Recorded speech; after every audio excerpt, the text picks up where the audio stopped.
1999 में आईआईटी ने 2 मार्क्स का एक प्रॉब्लम पूछा है जहां वो पूछता है कि 2 identical metal plates are given positive charges Q1 and Q2 respectively.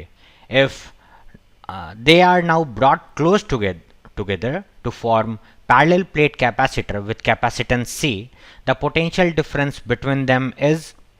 ये 2 मार्क्स का प्रॉब्लम है पूछा है जहां पर उसने पूछा है कि एक चार्ज को हमने दिया, एक प्लेट को हमने दिया Q1 और दूसरे को मैंने दिया Q2 और दोनों प्लेट्स को मैंने क्लोज एक दूसरे के पास में ले जा रहा हूँ। इन्होंने कहा कि Q2 कम है Q1 से, ठीक है, कोई फर्क नहीं पड़ता। तो यहाँ पर आपको अगर पूछा जा रहा है कि पोटेंशियल डिफरेंस बताइए दोनों के बीच में, तो आप कैसे करेंगे? तो आप यहाँ पर बोल सकते हैं कि यहाँ पर जो Q1 की वजह से इलेक्ट्रिक फील्ड होगा वो इस डायरेक्शन में होगा, let us called it as E1। Q2 की वजह से इलेक्ट्रिक फील्ड जो होगा वो इस डायरेक्शन में होगा, let us called it as E2। तो हमें पता क्या है कि E1 की जो वैल्यू होगी वो E1 की वैल्यू होती है चार्ज जो कि है Q divided by area.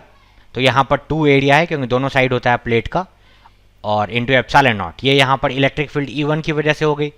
E2 की वजह से क्या हो गई? यहाँ पर ये E2 की वजह से इलेक्ट्रिक फील्ड हो जाए Q2 divided by 2 area into epsilon not. ये गॉस लॉ से आपने पढ़ रखा होगा ये वाली चीज़, ठीक है। तो अगर हम लोग इसको यहाँ पर यूज़ करें और यहाँ पर इन दोनों प्लेट्स के बीच में अगर हम लोग net electric field find out करें, तो नेट इलेक्ट्रिक फील्ड जो हो जाएगी वो हमें दिख रहा है कि E1, अगर मैग्नीट्यूड की बात करें तो वो E1 माइनस E2 हो जाएगा। क्यों? क्योंकि दिख रहा है एक पॉजिटिव आई में एक निगेटिव आई में है, इसीलिए मैग्नीट्यूड तो माइनस हो जाएगा दोनों अपोजिट डायरेक्शन होने की वजह से। तो ये क्या हो जाएगा? E1 माइनस E2 बहुत सिंपली दिख रहा है हमें क्योंकि डिनोमिनेटर दोनों का सेम है। तो ये हमारा हो जाएगा divided by 2a epsilon not. इस तरह का ये हमारा नेट इलेक्ट्रिक फील्ड हो जाएगा। और यहाँ पर अगर आपने फॉर्मूला पढ़ रखा है कि मैग्नीट्यूड में अगर बात करें तो potential difference is equal to E into separation between them. तो अगर हम लोग वही वाला फॉर्मूला यहाँ पे लगा दें तो हमें क्या दिख रहा है कि पोटेंशियल डिफरेंस जो V है वो यहाँ पर हो जाएगा Q1 minus Q2 by 2a epsilon not. ये तो हमारा इलेक्ट्रिक फील्ड था। अगर मैं इलेक्ट्रिक फील्ड को D से मल्टीप्लाई कर दूँ तो ये हमारा पोटेंशियल डिफरेंस आ जाएगा।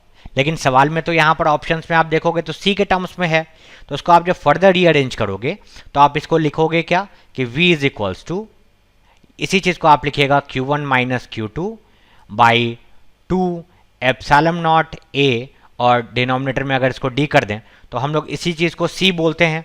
तो यहाँ पर जो पोटेंशियल डिफरेंस की वैल्यू आ रही है वो आ रही है हमारे को Q1 minus Q2 by 2C।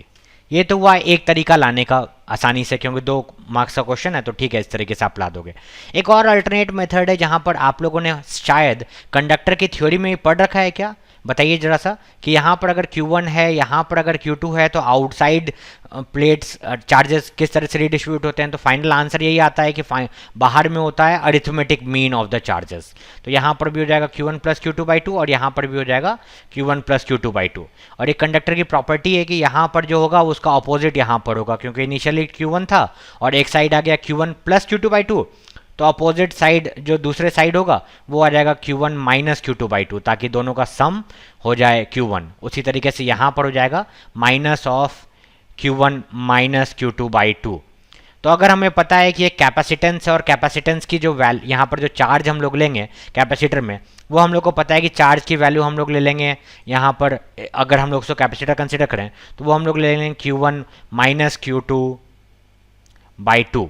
और हमें पता है पोटेंशियल क्या होता है, पोटेंशियल होता है Q इक्वल टू CV, तो V equal to Q by C। तो ये डायरेक्टली यहाँ पर आ गया Q1 minus Q2 by 2C।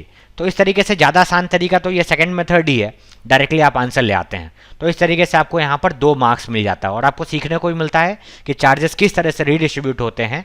अगर हम लोग 2 पैरेलल प्लेट अगर पास पास में रखें और चार्जेस करेंगे तो हम लोग जो आउटर मोस्ट शेल होगा वहाँ पर सबका सारे चार्जेस का अरिथमेटिक मीन होगा, ठीक है। फर्दर हम लोग इस क्वेश्चन में इस कॉन्सेप्ट को यूज़ करेंगे फर्दर क्वेश्चंस में। Thank you very much.